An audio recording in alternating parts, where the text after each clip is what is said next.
Non, le dialogue prôné par la Cinco et le CC n'est pas la seule solution pour la crise.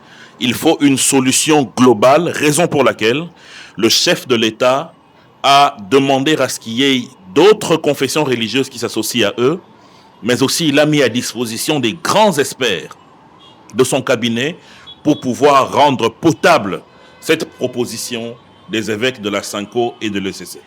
Je suis le premier à douter de la partialité des évêques catholiques et protestants parce que les messages qui ont été envoyés, les signaux qui ont été envoyés, notamment par Monseigneur Fulgence Mouteba, qui a dit leur voyage a été soutenu par Kigali, entre autres, et même la proximité qu'ils ont avec les responsables de l'AFC M23.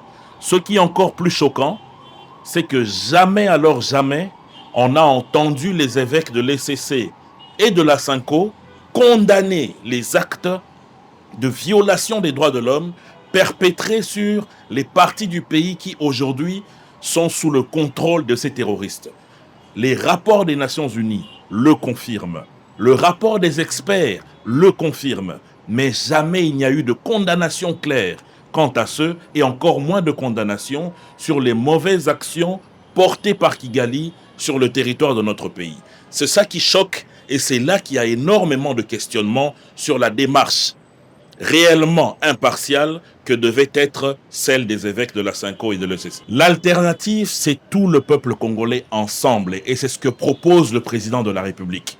En acceptant le schéma des évêques de l'ECC et de la Cinco, mais en y mettant un bémol, c'est-à-dire travailler avec les autres confessions religieuses, travailler avec la société civile, travailler avec les partis politiques de l'opposition pour que tout le monde puisse avoir un cahier de charges commun et non une ligne directrice qui viendrait du ciel et serait imposée à tout le monde.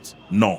Mais si la Cinco réellement travaille pour le dialogue réel, convenable, elle ne peut pas refuser que les autres confessions religieuses, les autres partis politiques, la société civile puissent participer à la confection du cahier de charges. Donc, nous espérons que les évêques de la Cinco et de l'ECC vont accepter les inputs des autres pour qu'on ait réellement un travail homogène qui permettrait aux Congolais de se parler.